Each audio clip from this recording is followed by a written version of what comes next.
Oke, jumpa kembali dengan saya Windy. Hari ini kita akan membahas tentang jenis-jenis suplemen. Jadi kalau kita ke toko jual suplemen itu kan banyak banget tuh. Ada protein, ada kreatin, ada mass gainer, banyak banget. Dan kadang ada banyak orang yang ini apa sih fungsinya? Ini apa sih yang gitu? Nah, kita akan coba lihat ya. Kita lihat beberapa suplemen yang memang sering kita jumpai di tempat penjualan suplemen.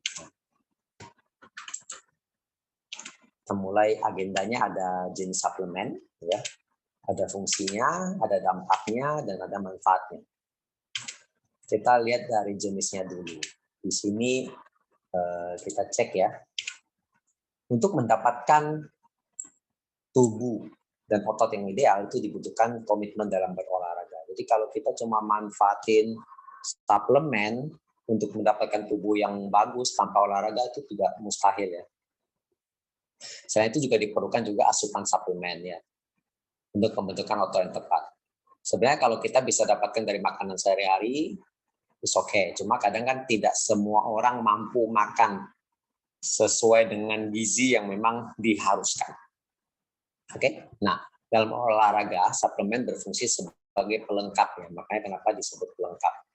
Kalau kita bisa dapatkan dari makanan sehari-hari, ini juga tidak dibutuhkan. Oke, kombinasi dari olahraga yang rutin, pola makan yang baik, ditambah dengan konsumsi suplemen akan membuat bentuk tubuh menjadi lebih sempurna. Nah, sehingga tubuh akan semakin ideal dan yang perlu kita lakukan tinggal merawat. Oke. Nah, ada beberapa jenis yang harus diperhatikan, ada beberapa cara yang harus diperhatikan sebelum memulai memilih suplemen. Pertama, pilih suplemen yang sesuai dengan manfaat dan tujuan yang memang kita mau. Lalu sesuaikan kandungan dosisnya. Jangan gunakan suplemen untuk mengatasi kebiasaan buruk. Misalnya memang makanannya itu jelek banget ya. Jadi dia tidak mau memperbaiki pola makannya, tapi lebih mengutamakan suplemen. Ini kan nggak baik ya. Lalu pilih suplemen fitness yang sudah terpercaya dan sertifikat aman ya. Sekali lagi aman dari kandungan zat yang berbahaya. Lalu memperhatikan petunjuk penggunaan dari suplemen tersebut. Nah, jenis-jenisnya yang biasa kita ketemukan adalah pertama kreatin. Ya, ini banyak banget yang dijual ya kreatin. Lalu ada protein. Nah, protein ini ada whey dan isolat. Ya, ada dua macam. Lalu ketiga ada weight and mass gainer. Ketiga ada keempat ada beta alanin, BCAA, glutamin, glukosamin, nitric oxide, karnitin, dan citrulline. Ya, ada 10 yang hari ini saya akan bahas. Kita lihat dari yang pertama yaitu kreatin.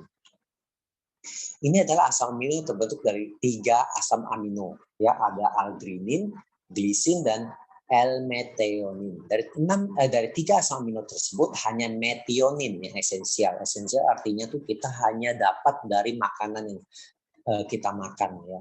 Lalu asam amino metionin dan glisin akan membentuk arginin ya. Jadi 2 asam amino ini baru akan membentuk namanya asam amino arginin ya. Fungsi arginin adalah merangsang keluarnya timus untuk meningkatkan antibodi dan juga penyembuhan luka dan memperlambat pertumbuhan kanker. Lalu fungsi kreatin sendiri adalah senyawa yang diproduksi secara alami di tubuh manusia. Tugasnya adalah memberikan energi untuk otot dan jaringan lainnya. Jadi sangat bermanfaat untuk memasok energi bagi otot dan mencegah kelelahan otot terjadi terlalu cepat selama latihan. Jika otot tidak cepat merasa lelah, maka akan semakin banyak lemak yang terbakar dengan massa otot akan semakin meningkat ketika kita berolahraga. Nah, betul. Jadi sekitar 95% kreatin dalam tubuh manusia disimpan di otot rangka ya, dan 5%-nya di otak. Antara 1,5% sampai 2% dari simpanan kreatin tubuh diubah untuk digunakan setiap hari oleh hati, ginjal, dan pankreas. Ini diangkut oleh darah dan digunakan oleh sebagian tubuh yang memiliki kebutuhan energi tinggi, seperti otot rangka dan otak.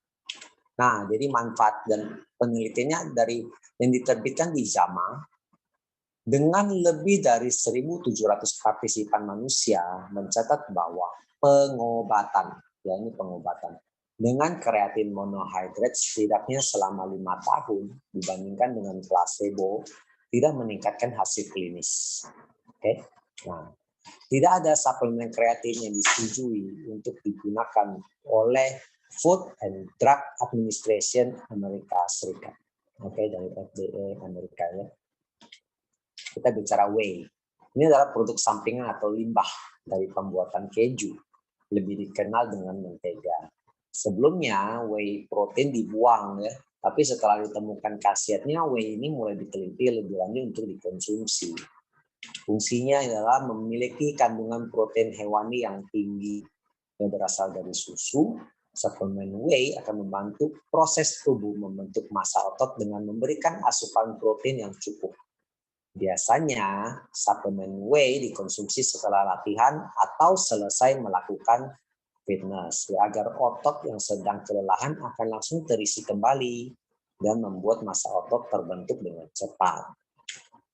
Manfaatnya dan dampaknya adalah terkait dengan pencernaan ya. Beberapa orang tuh memiliki masalah pencernaan terhadap protein hewani dan mengalami gejala seperti kembung, ya, gas, ya, kram perut dan diare. Tapi sebagian besar efek samping ini terkait dengan yang hanya punya masalah dengan laktosa atau laktosa intolerance ya. Laktosa adalah karbohidrat utama dalam protein whey. Orang yang tidak toleran terhadap laktosa tidak menghasilkan cukup enzim laktase yang dibutuhkan tubuh untuk mencerna laktosa. Nah, selain itu, intoleransi laktosa sangat umum dan dapat mempengaruhi hingga 75% orang di seluruh dunia. Jika kita tidak toleran terhadap laktosa, cobalah beralih ke bubuk isolat protein. Nah, ini akan kita bahas, isolat protein. Jadi ada 3 tipe utama protein. Perbedaan utamanya adalah di prosesnya. Pertama adalah konsentrat protein. Ini berisi sekitar 70-80% protein. Ini adalah jenis protein paling umum dan memiliki lebih banyak laktosa, lemak dan mineral dari susu. Lalu ada isolat protein, berisi 90% protein atau lebih. Ini lebih halus dan kurang laktosa dan gemuk. Tapi juga mengandung mineral bermanfaat lebih sedikit. Ya, jadi lebih ke proteinnya. Lalu ada protein hydrolysate. Nah, bentuk ini sudah dicerna sebelumnya. Jadi membiarkan tubuh Anda menyerapnya lebih cepat. Nah, isolat protein kedelai adalah produk dari tepung kedelai bebas lemak atau berkadar lemak rendah dengan kandungan protein minimum 90% dari bahan kering yang merupakan bentuk sederhana protein nabati yang ada dalam biji kedelai.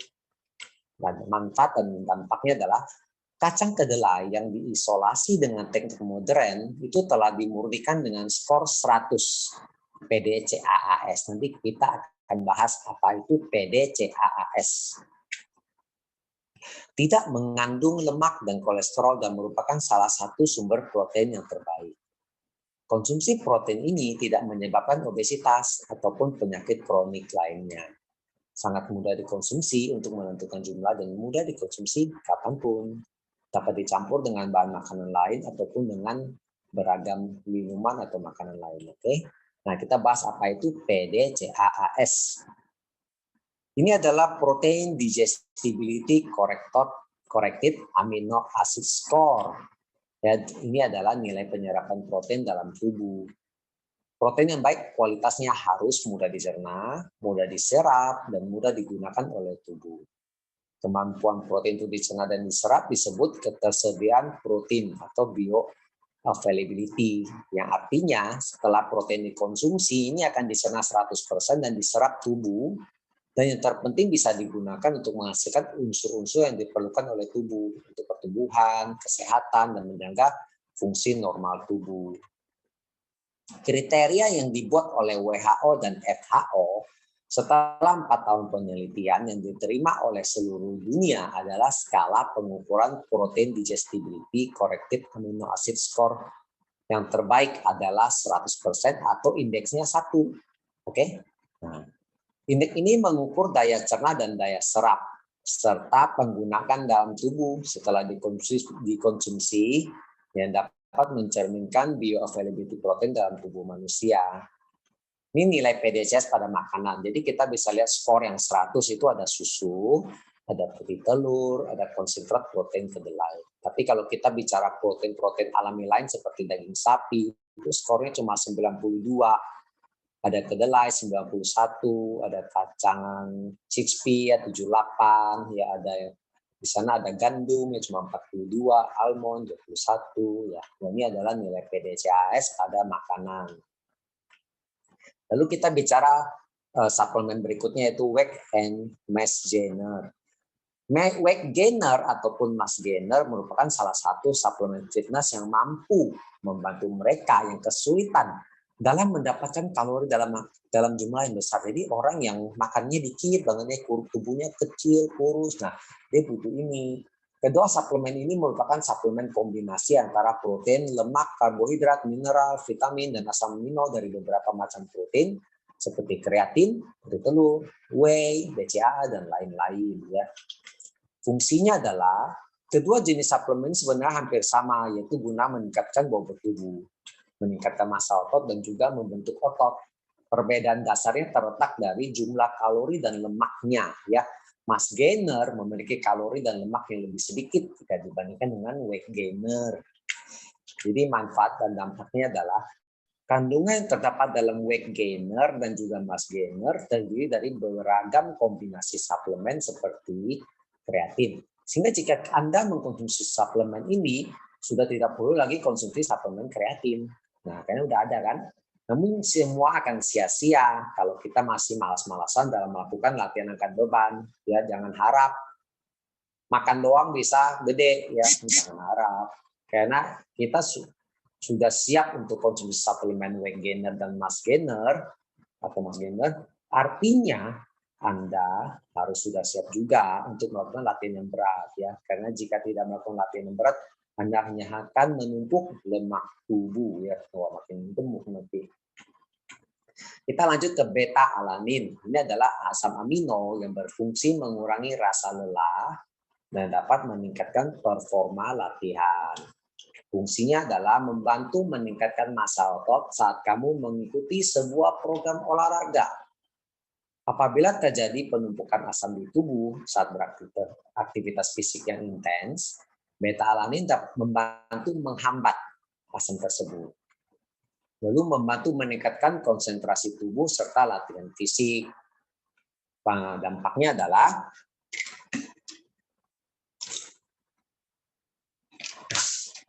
optimal ya untuk latihan intens yang berlangsung 1-2 menit. Sebaliknya, suplemen beta-alanin dilakukan kurang efektif untuk latihan yang berlangsung kurang dari 1 menit ya. Seperti saat melakukan single set dalam latihan angkat beban.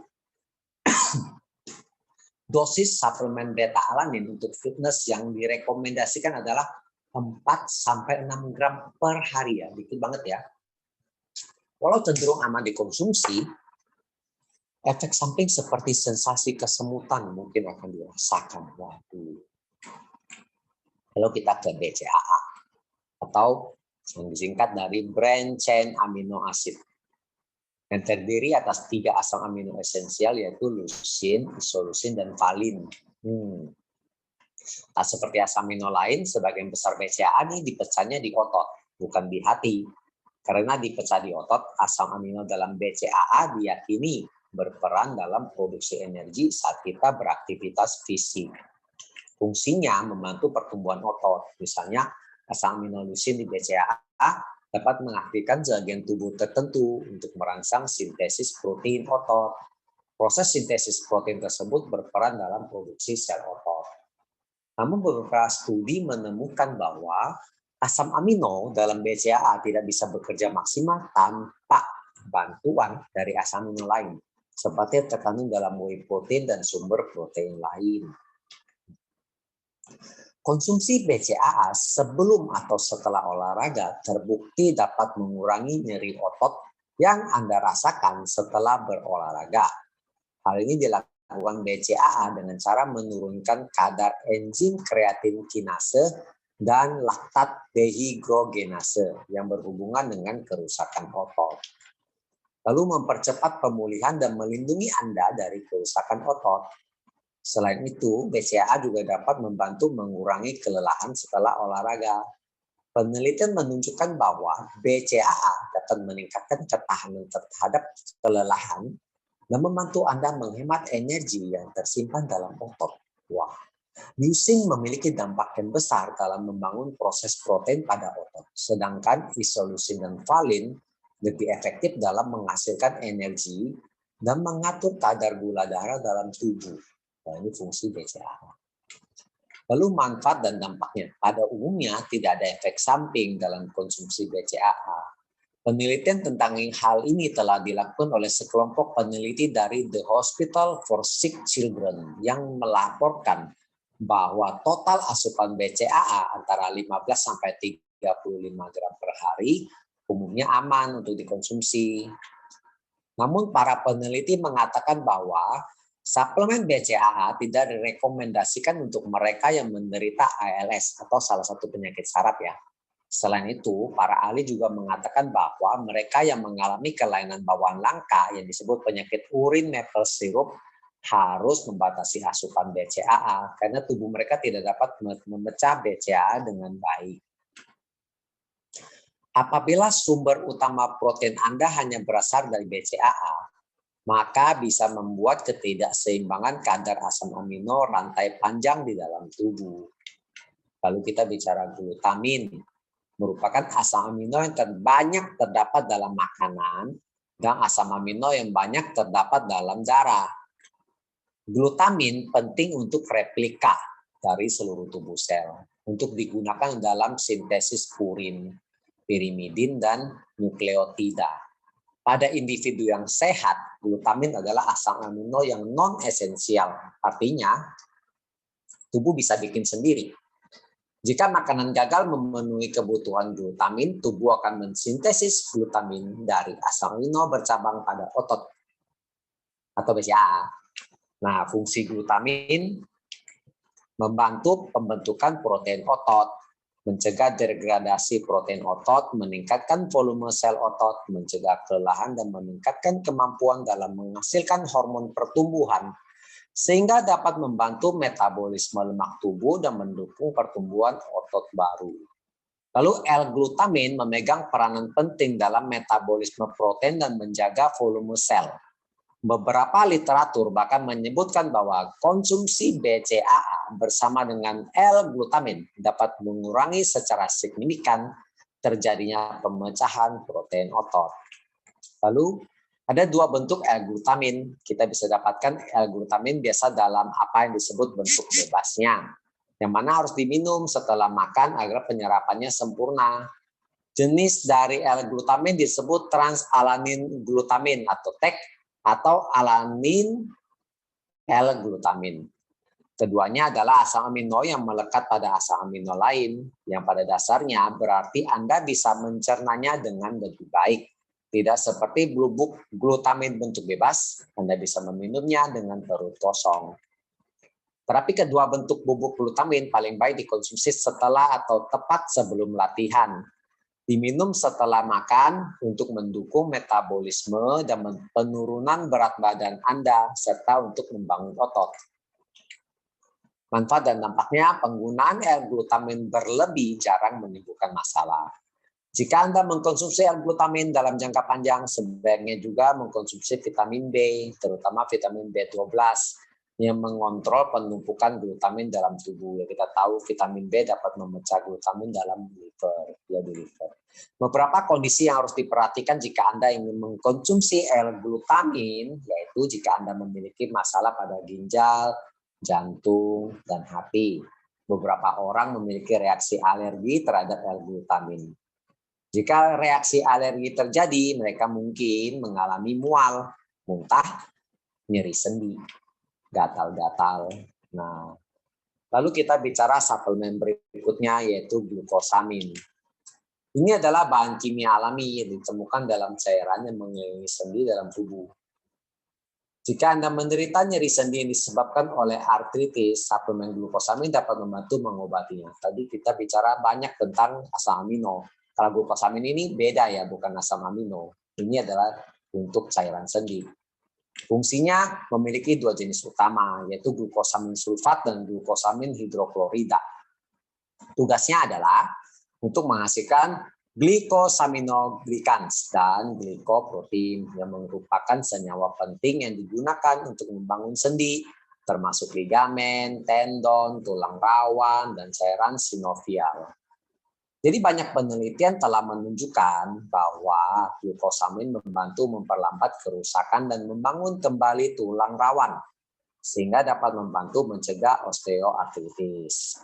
Fungsi dan dampaknya, glukosamin aman untuk dikonsumsi dalam jangka waktu pendek. Efek samping yang mungkin dapat terjadi setelah mengkonsumsi glukosamin seperti sakit perut, sakit kepala, rasa ngantuk, atau nyeri ulu hati. Beberapa orang harus hati-hati kalau konsumsi ini ya, jadi harus konsultasi dahulu ke dokter sebelum konsumsi suplemen. Contohnya, mereka alergi terhadap kerang karena banyak glukosamin dihasilkan oleh kulit kerang, ya, atau udang ya, berasal dari kerang bisa menimbulkan reaksi alergi. Lalu kita bicara tentang nitrik oksid. Ini adalah suplemen dapat membantu peredaran darah, sehingga dapat membantu memperlancar distribusi nutrisi ke otot kamu selama melakukan latihan.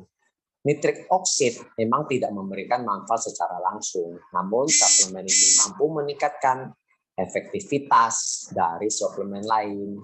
Lalu kita bicara karnitin. Secara alami, tubuh bisa produksi karnitin untuk bakar lemak dengan mentransfernya ke dalam mitokondria, pembakar lemak, sehingga dapat dibakar untuk memproduksi energi. Suplemen ini mengantisipasi jika karnitin yang diproduksi tubuh tidak cukup, tidak mencukupi kebutuhan tubuh. Lalu citrulline berpotensi untuk memasok oksigen dan nutrisi menuju otot yang bekerja. Mengkonsumsi suplemen citrulline juga dilaporkan mengurangi nyeri otot pada hari-hari setelah aktivitas fisik. Ini terdapat dua bentuk citrulline, yaitu L-citrulline dan citrulline malat. L-citrulline berpotensi untuk membantu meningkatkan kualitas latihan ketahanan. Sementara citrulline malat berpotensi cocok untuk latihan angkat beban. Ya, ini ada 10 ya. Lalu kita bicara salah satu high protein dari isolat kedelai, yaitu high protein powder dari Nutrilite. Nah, jadi ini ada kemasan 450 gram dan 900 gram. Ya, satu scoop itu 10 gram. Ya. Kalorinya cuma 40 dengan jumlah protein 8,5 gram, lemak 0,5 gram, karbohidratnya kecil ya 0,3 gram. Ya, ada 9 asam amino esensial dan 9 asam amino non esensial. Nah, jadi ini mengandung isoflavon, yaitu fitonutrisi dari kedelai. Jadi nilai skornya PDACS 1 atau 100%. Mengambil 3 manfaat unik dari kacang kedelai, gandum, dan kacang polong, menghasilkan protein berkualitas tinggi tanpa kandungan protein hewani. Jadi vegan atau vegetarian boleh ya, sehingga bisa dikonsumsi untuk hidup lebih sehat ya. Jadi ini laktos intolerannya bebas. Ini kualitas asam aminonya dibandingkan dengan standar WHO. Jadi standar Nutrilite ternyata lebih tinggi nih dari standar WHO. Jadi kita bisa lihat 9 macam asam amino esensialnya semua lebih tinggi dari standar WHO. Lalu kandungannya 9 macam asam amino esensial per 2 sendok itu mengandung itu ya, bisa dibaca. Jadi kandungan high protein plant ini itu di whey juga ada, cuma tidak selengkap isolat kedelai ini ya. Kalau di kreatin hanya ada 1 yaitu methionine. Kalau BCAA ada 3 ya, valin, isoleucin, dan leucin. Kalau ini dia lengkap, phenylalanin, valin, threonine, methionine, histidine, isoleucin, leucin, lisin, nama tryptophan. Lalu non esensialnya juga ada. Nah di whey juga ada, tapi tidak selengkap high protein plant dari Nutrilite. Kreatin juga ada, glutamin, ya. Nah kita bicara perbandingan harga. Kalau kita lihat per gram ya, high proteinnya itu Rp840, BCA 1.150. Yang paling mahal itu glutamin karena yang konsumsinya dikit banget ya. Yang paling murah di sini adalah dari Skytech ya, Skytech. Ini saya ambil dari Google di Marketplace tahun 2021 yang terbaru ya. Nah, itu adalah apa yang bisa saya jelaskan. Semoga bermanfaat dan kita bisa memilih sesuai dengan apa dan tujuan yang kita mau. Oke, thank you. Selamat beraktivitas semua. Semoga bermanfaat.